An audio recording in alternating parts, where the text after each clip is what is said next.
Hello and welcome. This is a drink called How to Make Carbonated Tim's French Vanilla Cappuccino Blackberry Hibiscus. First thing you gotta do is open up this mix and you pour it into this mug from that container. It's good and delicious. Then you pour in the hot water into a mug from this kettle. And last but not least, you open up this Blackberry Hibiscus sparkler and you pour it into this mug.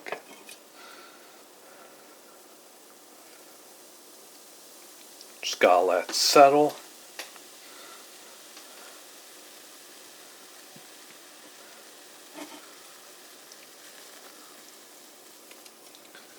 And here you go, folks. Here is your Carbonated Tim's French Vanilla Cappuccino Blackberry Hibiscus. Enjoy!